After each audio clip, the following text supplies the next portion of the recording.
desenvolvimento da língua indígena, semelhança fonética e fonológica.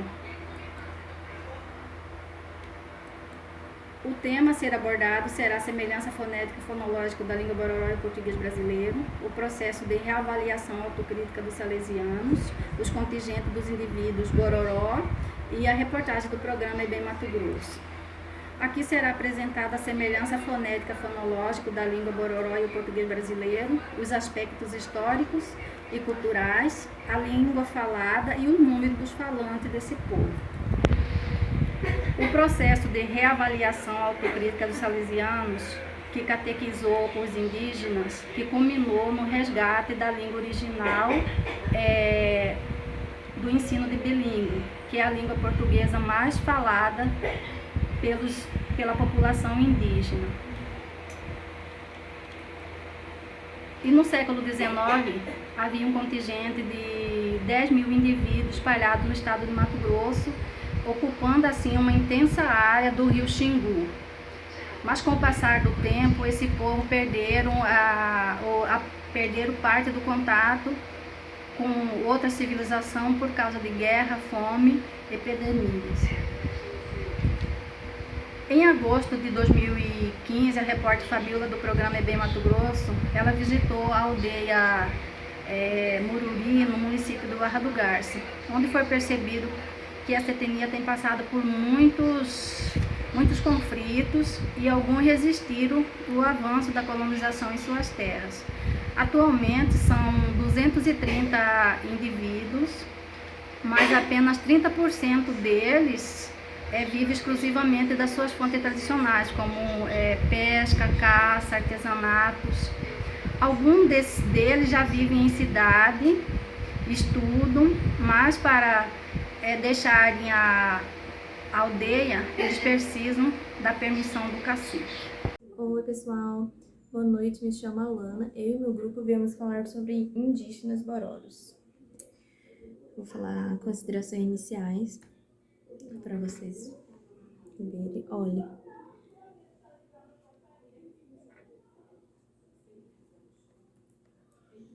os bororos fazem parte do primeiro habitante indígenas no território mato-grossense. Fica localizado em Santo Antônio do Leveger, Rondonópolis, General Carneiro e Barão Melgaço. Pertinho de nós, muita gente não sabe disso. O termo usado pelos bororo para designar sua língua original é boi ou andaru. Os linguistas Rivete, de 1924, e Schmidt, de 1926, classificaram-na como isolada e possivelmente vinculada ao ramo Otuqué. Posteriormente, um novo paradigma simplificou a classificação das línguas indígenas, reunindo-as segundo certas semelhanças, de modo que a língua bororo foi enquadrada como um tronco linguístico macro-G. Atualmente, a língua bororo tem cerca de 700 falantes, distribuída em 5 aldeias na região de Rondonópolis. É falada por quase toda a população. Dentre esses povos, 20 só falam português. Até o final da década de 1970, contudo, as crianças e jovens sofriam a imposição de um regime escolar de missão indígenas que proibia que falasse a língua nativa nas aldeias de Meruri e Sangrador. Aqui escritinho.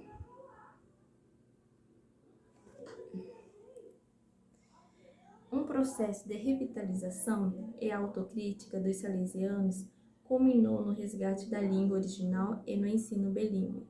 Assim, em todas as aldeias, a maioria da população fala português e bororos. Gente, o que me chamou a atenção é que as aldeias, quando nós vê, são todas iguais, né? E não. Cada subclã tem uma diferença, tem um detalhe. Eu achei muito interessante isso.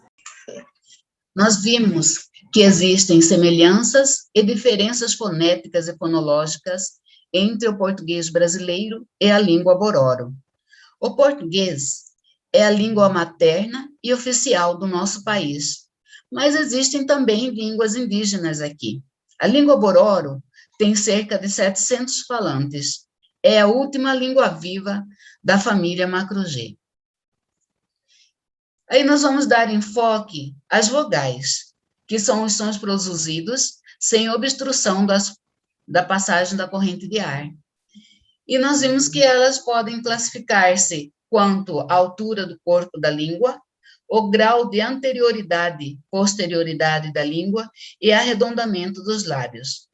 A altura do corpo da língua é o movimento da língua no eixo vertical, se ela está mais para baixo ou se está mais para o alto. O grau de anterioridade, posterioridade da língua é o movimento horizontal, se a língua está mais para frente, mais perto dos dentes, ou mais recuada, mais perto da garganta.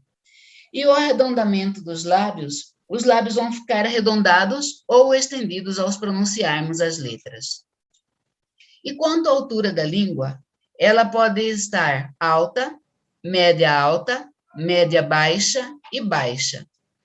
Alta são as vogais em que a língua se encontra mais próxima ao céu da boca. I, U. As medianas, que são a média alta e a média baixa, as línguas vão descendo gradativamente quando as pronunciarmos. Média alta são as vogais E, O. Média baixa, as vogais E, O. Baixa é a vogal A. O grau de anterioridade, posterioridade da língua. Ela pode ser anterior, central e posterior. Anterior é quando a língua está mais próxima dos dentes. I, E, E. Central, a língua pode ficar paradinha no meio. A. Posterior, a língua estará mais recuada lá para trás. U, O, O. O arredondamento dos lábios. Os lábios poderão estar arredondados ou não arredondadas, ao pronunciarmos as vogais. Arredondadas são as vogais posteriores. U, O, O. As demais são não arredondadas. A, I, E, E. Aí nós veremos nesses quadros como que são classificadas quanto à anterioridade e posterioridade, quanto ao arredondamento e quanto à altura da língua. Nós veremos que a vogal anterior, não arredondada, alta, I,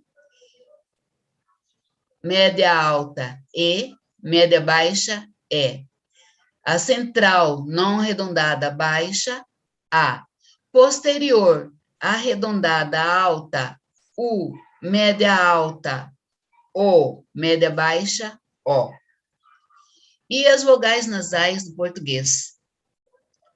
Anterior, não arredondada, alta, IN, média, EM. Central, não arredondada, baixa, AN. Posterior, arredondada, alta, média, E na língua bororo, eles também têm a classificação quanto à anterioridade e posterioridade e quanto à altura da língua, como nós temos no português. Olá, o meu nome é Juliana, né? E nós vamos concluir o nosso trabalho. Nós vamos fazer a conclusão, que é o mapeamento da língua indígena. E diante de todo esse trabalho que nós fizemos, nós chegamos à conclusão que o povo indígena, ele lutou muito para ter a valorização e para ter a cultura e o respeito, né? E diante dessa pesquisa, nós vimos filmes, né?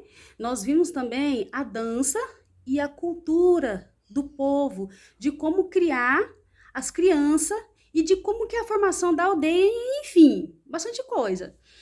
E a comunicação desses índios, ela é capaz de comover o povo a viver de uma maneira sustentável, de uma maneira ambientalista, no qual eles divulgam, né, para uma geração futura, o conhecimento obtido por esses povos, né?